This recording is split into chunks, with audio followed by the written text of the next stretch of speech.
And today we're back with another video talking about emptiness. If you're not familiar, I'm hosting a Bali retreat in November.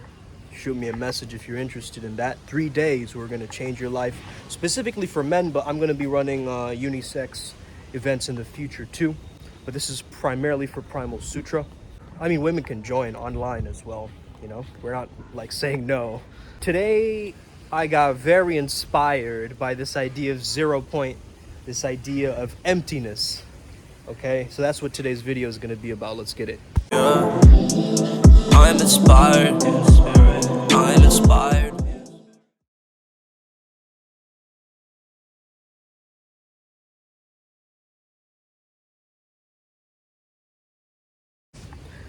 Hey there guys, how's it going? My name is Sumit Chatterjee from the Flow Zone Academy, and I'm a flow state coach, which means that I help you feel better and perform better. Happy pujas, how's it going? The flow in me sees the flow in you, so flow must stay. If you're a ninja watcher right now and you're not liking any of my videos and you're just watching it just for fun, yo, this thing works on an algorithm, bro. What do you think? Hit that like button, hit that subscribe button, give me some support in this thing, because that's gonna inspire me to make more content, better content for you guys. You know what I'm saying? Anyway, let's get started, yo. Stay till the end of this video because I'm gonna share with you a meditation that I'm gonna tell you that will help you manifest. It's gonna really help you, okay? A lot of people talk about spiritual materialism, right? Like taking all of these teachings and making like some form of a profit or a commercialized like holistic training tool or like some kind of self-help book out of it. Listen, man, my idea is this: if it's really authentically helping the planet, then you're good. But if you're going out of the way to make yourself seem like some kind of a master when you're not really, like you haven't even followed any process or gone through any teachings or done any workshops or anything, right? Now we're starting to get a little bit concerned, okay? Everybody wants to feel important, man. There's this thing called spiritual ego, man. So we gotta watch out with these things and these concepts. Having said that, I know you're smart adults. Make sure that you're smart, make sure you're 18 and older. You saw the disclaimer already, so I'm not gonna get into that. 0 point, also known as the quantum field. It's a place I tap into when I'm in my flow. But when you feel at one with the universe, you know what I'm talking about. Some of you felt this, feeling at one with the universe. Like right now, right? The wind is hitting those trees. Now, what if those trees were waving at me right now and I didn't even know it?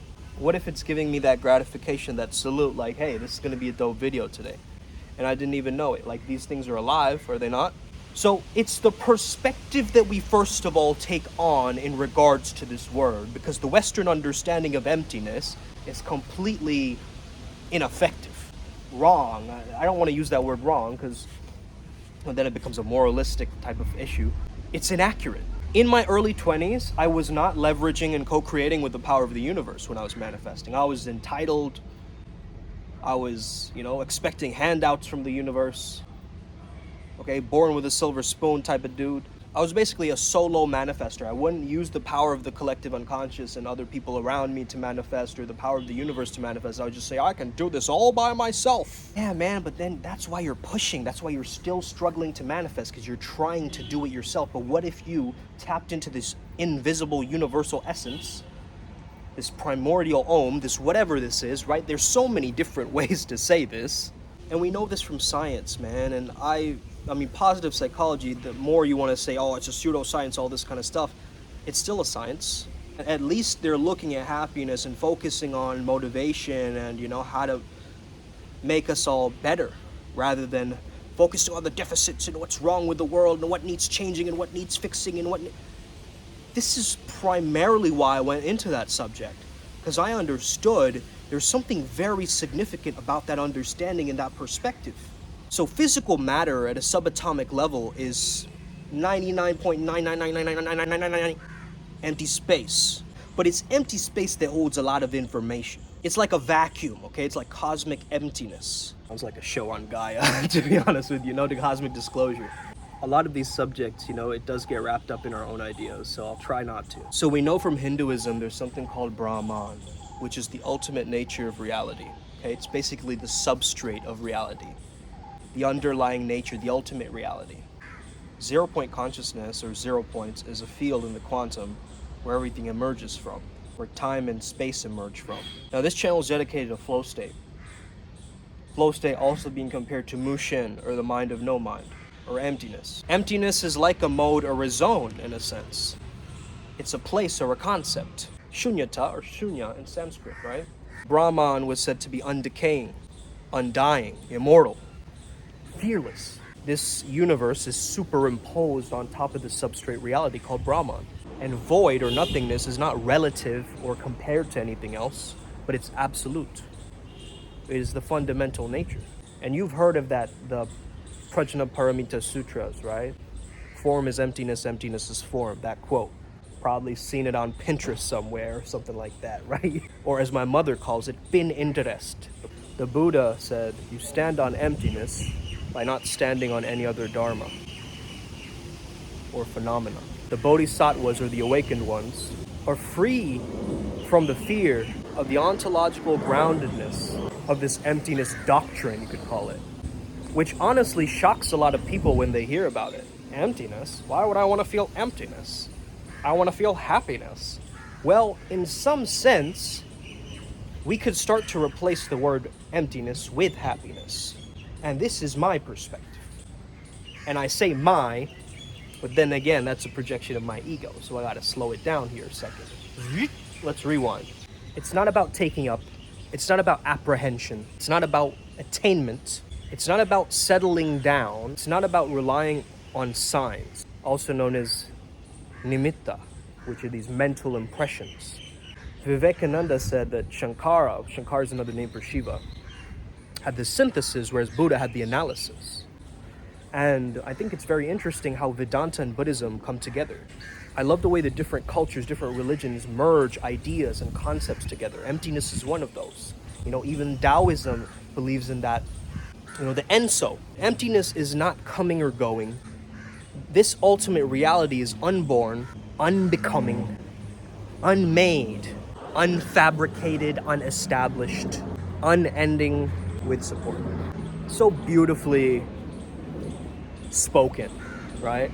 And this can seem very paradoxical to some, like the teachings of the Tao Te Ching, for instance. You start reading it and you go, whoa, this is a paradox. That's a part of it, Everything is nothing with a twist, said Kurt Vonnegut. We are everything and nothing at the same time. Emptiness means empty of presuppositions and conditioning. If you say, my anger, I'm angry, you made me do that, okay? You're adding labels to that, and now it's gonna stack on your suffering, something I call a suffering stack, right? You add assumption over the judgment, over the fact, over the, and it keeps getting into this giant problem.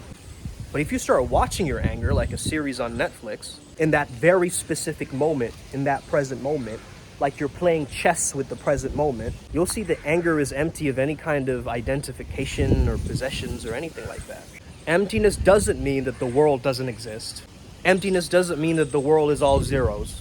Emptiness does not mean that I'm feeling emptiness, I feel sad, or I'm missing something. These are all misunderstandings. And in fact, the Buddha never actually used this word.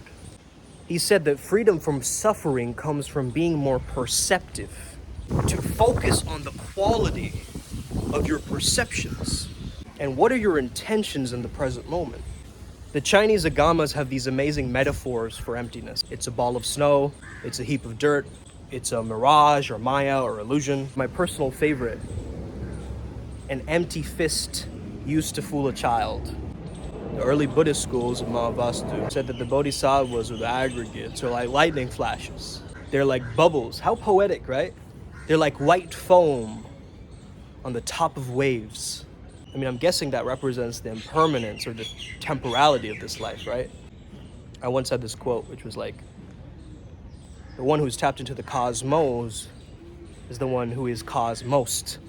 I believe it was Sadhguru who first inspired this quote within me, which was like, if you have money in your pocket, that's fine, but as soon as money enters your mind, it becomes a problem, right? The mind is the enemy. Sex in the physical world is fine, it feels good. But the moment sex goes up in the mind, you have performance anxiety, you have all these issues, right? And so whenever something goes up into the mind and it stays there like a cave dweller, it starts to cause these subconscious patterns and problems and issues. So it's about removing those subconscious patterns, getting removing, right? Getting rid of, letting go. This is why we talk about letting go. Neti neti, they say. Not this, not that. So reality is not this, and reality is not that. And reality is not this, and reality is not that. And we keep going and going and going, and you start to understand everything is neti neti. That's the function. Also, a lot of these teachings, they have a secrecy behind them, so I can't share everything in this video, obviously. Do you want to ponder these topics? You want to open your eyes and see with your own experience of life. But oftentimes, we project our reality onto the physical world. We don't see things as they are, we see things as we are. This trepidation from the emptiness that you might be feeling might just be a breakthrough for you. Emptiness is nothing but what is left as an experience that is fresh, surprising, terrifying even, and very, very vivid. It's called paratantra, okay? It's when the sacred world overrides our habitual thinking. So Buddha nature is an experience of ourselves. It's a pregnancy of our true selves. The pressure we actually feel internally on this awakening process is the pressure of our own authenticity and innate quality emerging, the uncarved block, the one without conditioning. If we are so preoccupied with ourselves, how are we going to be compassionate? Because compassion is our norm, according to these teachings of Tantric Buddhism. They're saying that compassion is the norm. Compassion is the autopilot. If you see somebody suffering on the side of the road, our natural inclination is to try to help them. Unless you're some kind of a sociopath or something like that, right? But even then, a sociopath, they have heaps of conditioning. I mean, why else as an adult would you get up in the middle of the night to change the diaper of your child, right? This suffering individual in front of you, wah, wah, wah. Like, why would we put up with that, right? Our compassion kicks in. Our oxytocin kicks in. We want to take care of this vulnerable being who's suffering, crying. One of the reasons I love Vajrayana is because it teaches us that power is within you. Clarity is within you. Compassion is already within you. But it starts to become ineffective when you're trying to get to clarity through your thoughts. When you're trying to get to compassion through your attachments of the physical world. And you're trying to get to power through your place and reputation in society. Now, you waited this long, I'm going to tell you the meditation. So, the Vesika Pisces, okay? I want you to know this term, is an electromagnetic field, okay? Mind-heart coherence, whatever you want to call it. There's an electromagnetic field that goes around you like this, like an infinity symbol. The infinity symbol could also be drawn like this in my own perspective, but it emanates outwards, okay? It's about magnetism, not chasing, because chasing something implies that it's running away from you, okay? So we're working on magnetism right now. Wherever you are, in your room, you could be outdoors like me, you just generally, you close your eyes and you focus on your breathing, and with your visualization, you just imagine this electromagnetic field that's weaving like an infinity around you. And your heart becomes the 0 point.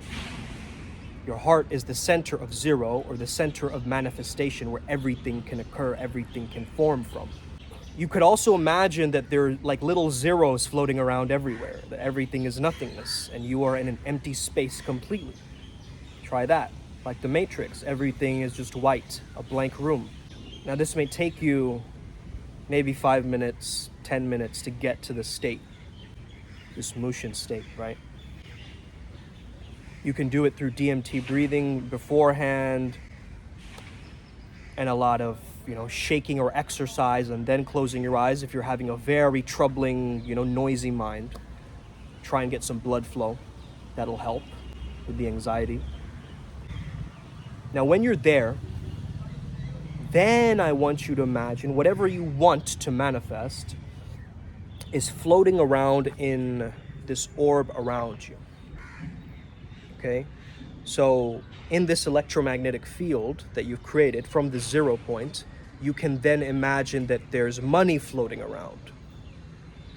You can then imagine that, I have my dream partner, my dream house, my my dream reality, okay? The dream location that I want to be in. Like, for instance, I manifested the trip to Bali. This is really what is going to be helping you. And this is like a 15-minute, 20-minute process, okay? Maybe I can do a guided one for you guys on my channel, actually, which will really help you as well. So I'm just giving you maybe the step-by-step, and in another video, I could do the 0-point meditation. If you guys are interested, let me know in the comments if that'd be something that you'd be into, or you find, yo, that's dope. I can also add subliminals to it and things like this. I hope you enjoyed this video today. Have an incredible day. May the flow be with you. Hit the thumbs up, hit that subscribe button if you're new to the family, new to the Flow family. May we never be the same again. Os. Stay legendary.